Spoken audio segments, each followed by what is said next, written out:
जोर दोस्तों, स्वागत है आपका आज के बेहद खास पॉडकास्ट एपिसोड में सिरम टोली की पुकार। मैं हूं आपका होस्ट रोशन टोप्पो। आज हमारे साथ हैं प्रीति एक्का जी, जो आदिवासी इतिहास और संस्कृति पर गहराई से शोध करती हैं।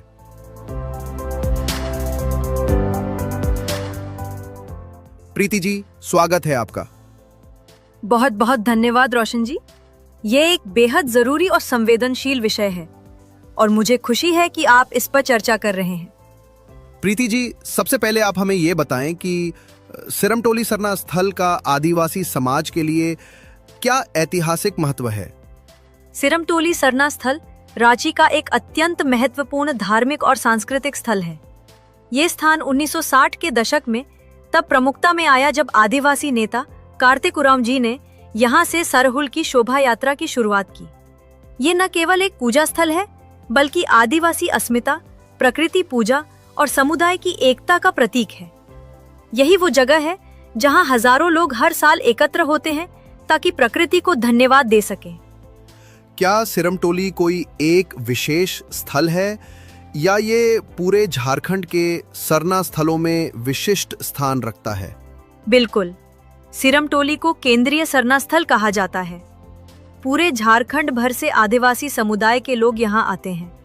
ये केवल एक गांव या मोहल्ले की सरना नहीं है, बल्कि राजधानी रांची की सबसे प्रमुख और ऐतिहासिक सरना स्थल है।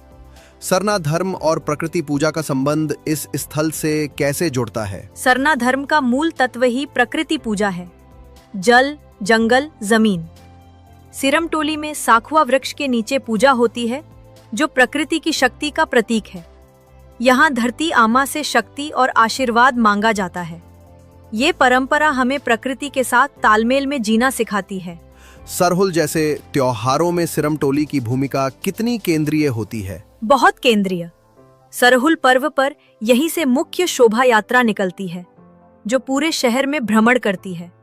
ये परंपरा आदिवासी संस्कृति के सार्वजनिक प्रदर्शन का माध्यम है। यहाँ से निकलने वाला जुलूस एकता, शांति और प्रकृति के प्रति कृतज्ञता का प्रतीक होता है।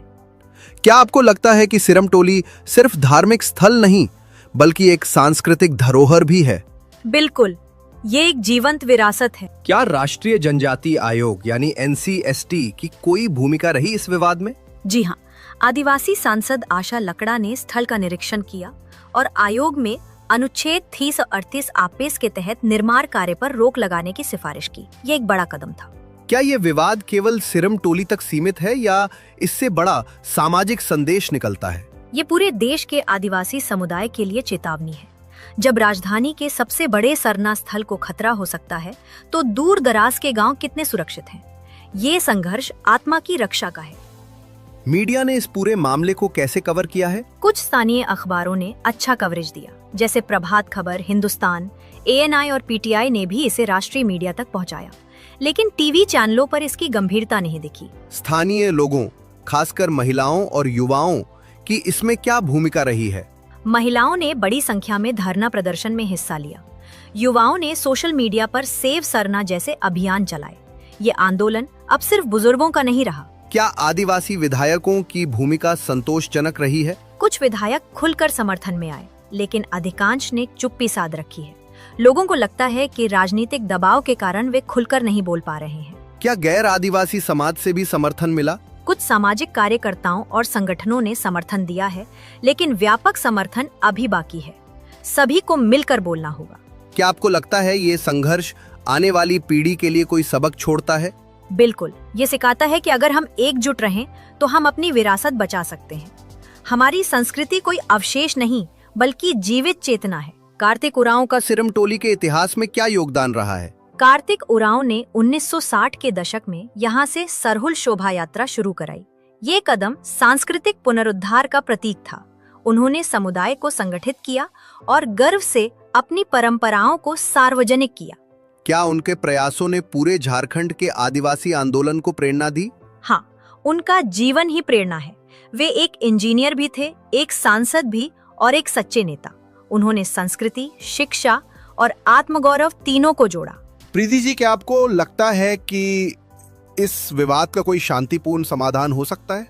हाँ बिल्कुल, अगर सरकार और समाज साथ बैठें और वैकल्पिक तकनीकी समाधान तलाशें तो सरना स्थल को बिना नुकसान पहुंचाए फ्लावर बन सकता है। क्या सरकार और समाज के बीच कोई सार्थक संवाद हुआ है अभी तक? प्रयास हुए हैं लेकिन भरोसे की कमी है। एक पारदर्शी और सम्मानजनक संवाद की जरूरत है जिसमें आदिवासी प्रतिनिधियों को सही स्थान मिले। क्या कानूनी रास्तों से इस स्थल की सुरक्षा की जा सकती है? जी हाँ, अनुच्छेद 25, 29 और 338 ए के तहत धार्मिक और सांस्कृतिक अधिकारों की रक्षा की जा सकती है। पीआईएल का विकल्प भी खुला है। युवा पीढ़ी इसमें क्या भूमिका निभा सकती है? युवा ही बदलाव ला सकते हैं। वे डिजिटल माध्यमों से जागरूकता फैला सकते हैं, डॉक्यूमेंट्री बना सकते हैं और जमीनी स्तर पर आंदोलन का हिस्सा बन सकते हैं। अंत में आप क्या संदेश देना चाहेंगी उन श्रोताओं को जो इस मुद्दे से पहली बार जुड़ रहे हैं? मेरी यही अपील है, ये सिर्फ एक जमीन का मामला नहीं, ये हमारी अस्मिता, आस्था और अस्तित्व का प्रश्न है। इस संघर्ष में सबका साथ जरूरी है। बहुत ही सारगर्भित चर्चा रही प्रीति जी। आपने इतिहास, संघर्ष और आगे की राह पर जिस स्पष्टता से बात की वो श्रोताओं को सोचने के लिए मजबूर करेगी। आप सभी श्रोताओं से निवेदन है कि इस मुद्दे को केवल एक विवाद न समझे, ये एक पूरी संस्कृति की आवाज है। मैं था आपका होस्ट रोशन टोपो। फिर मिलेंगे एक नए मुद्दे के साथ। तब तक याद रखिए, धरोहरें सिर्फ इमारत नहीं होती, वे आत्मा की आवाज होती हैं। धन्यवाद। जय जोहार।